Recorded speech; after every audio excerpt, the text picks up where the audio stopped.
Okay, back with you on the Bronx Buzz. I'm excited because this is something interesting. It's unique, and it's coming to the Bronx Library Center.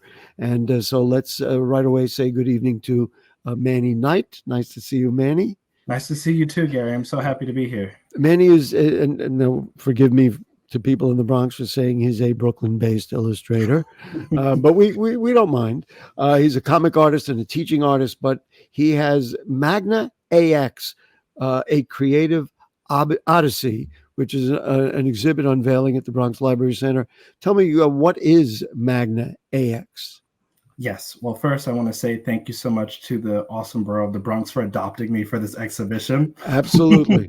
You're one of us, as far as certainly if you're on the Bronx Buzz, you got to be one of us. I'm very happy to hear that. So Magna Ax, A Creative Odyssey, is basically a exhibition that features introduction to me, Manny Knight, as a mangaka, which is Japanese for comic book artist, and my comic series, Magna Ax. I've been working on this series ever since I was 8 years old, and it's been with me through good times and bad times and triumphant times and times of tears.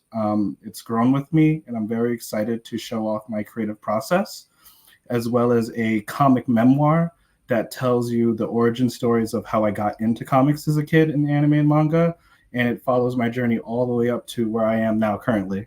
It's kind of amazing that you have done it all this time. What inspired you to get started in that way and say, okay, well, I'm 8 years old and and now I'm doing this, but then continue it all the way into your adult life?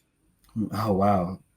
Community. My job to ask the tough questions. These are really awesome questions. Community, and just, I was always a child with a sense of wonder. I would annoy my mom with coming up with like a billion stories all the time, and I would write them down in books. I would draw stick figures and squiggly figures and give them personas and names. And around that time on public television, anime started just popping up along with regular cartoons. I didn't think too much of it, but I was attracted to the colors, the characters, and the storytelling.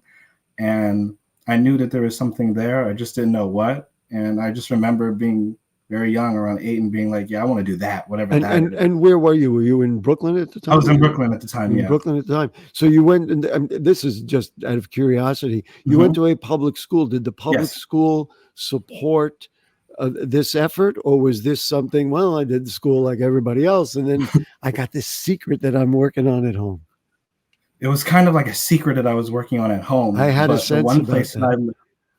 if there's one place that I lived just as much as home, was the New York Public Library system. I just grew up in the libraries, borrowing all kinds of books, how to draw comic books, getting on the computer with my little library card and researching all the anime characters, trying to find interviews, things an 8-year-old shouldn't be doing. They should just be playing, they should be playing catch and stuff. And I would borrow books so much that my librarians would pull them to the side and give them to me for free, because I just borrow them way too much. Wow. And I spent my time studying and actually using the VHS tapes. I would pause. Remember those? Yeah, go ahead. I'm sorry. Yeah, I would go to like the local 99-cent stores and buy bulk VHS tapes, and I would record the anime shows, and I would pause them on recording and study them intently. How did they do the emotions? How did they convey light, shadow, and stuff like that? And I taught myself through those two means all the way up until like college, where I'd finally taken my first art class. What? Just out of curiosity, what college? Kingsborough Community College. Kingsborough Community College. Well, good for them.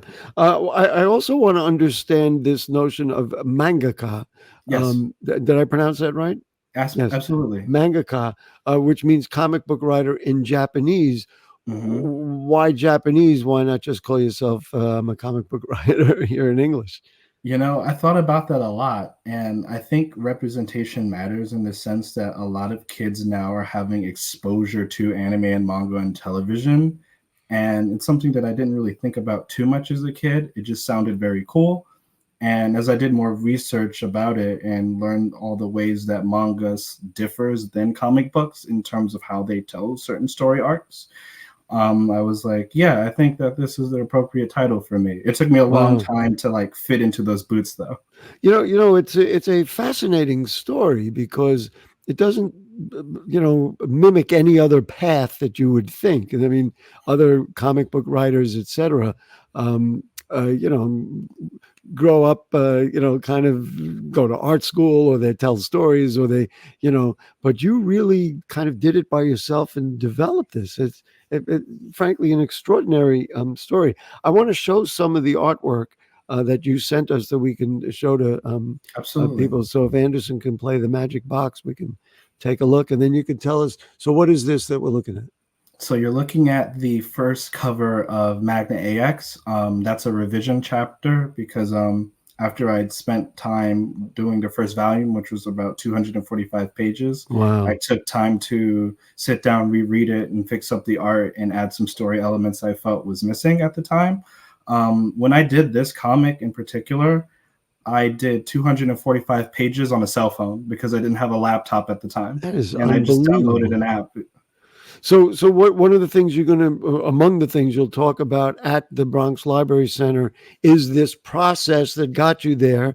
The idea is to help kick off Black History Month at the library's Latino and Puerto Rican Cultural Center, and the idea is to kind of inspire people. If you've got a germ in you, let it Mhm. flourish. This is how I flourished, right? That's what we're going Yes, to tell. All right. absolutely. Let's show another image. Oh, Yes, so that's an in comic page of the heroine Hanasa Nadena, and she's currently singing a hymn, which is her superpower. She has magical hymns that create all kinds of mystical and magical phenomena as she helps out in a fight against a monster. The symbols that you actually see on the page is a fantasy language that I created as a kid as well.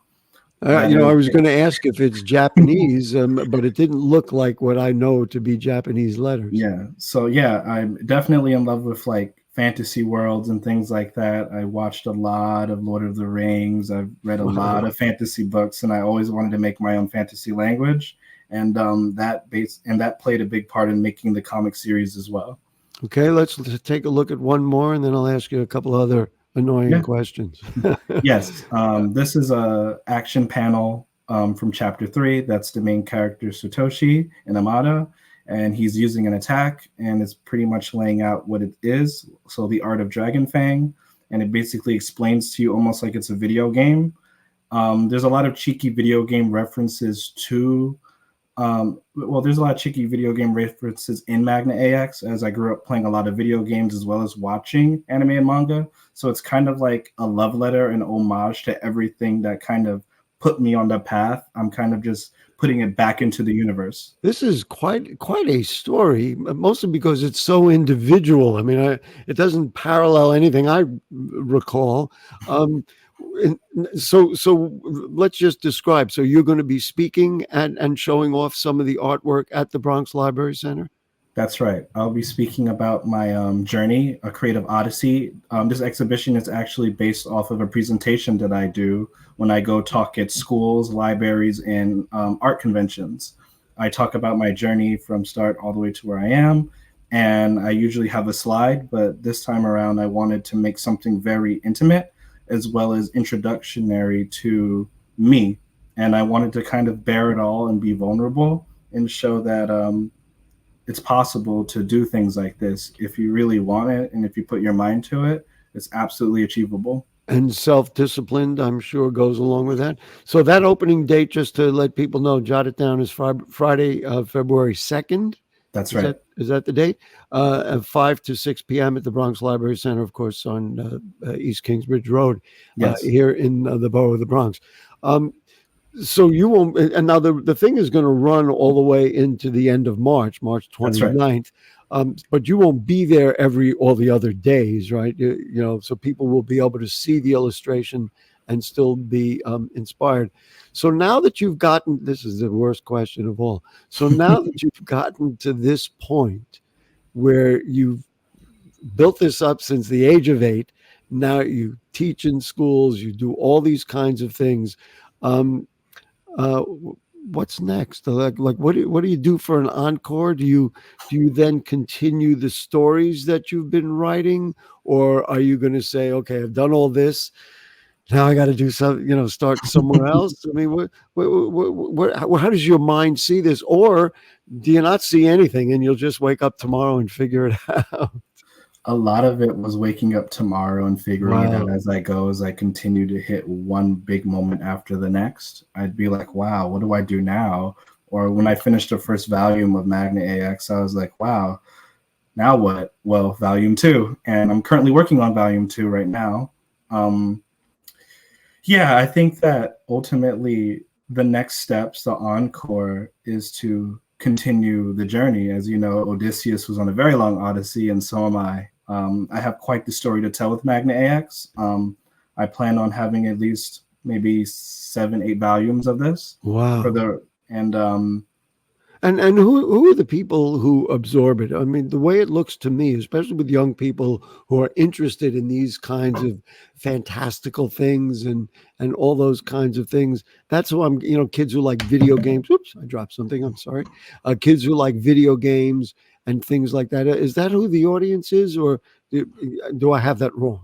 I think you're absolutely right on the money. You know, I wanted to give back to what inspired me, and my biggest goal now is if I can inspire at least one person to be excited to pursue something that they want to pursue, I think that I have achieved what child me wanted. Wow. It's a fascinating story. You hear how people get into all different kinds of artwork. And your style of artwork is quite distinctive and quite detailed. You work in pencil and pen? I work both traditionally and digitally.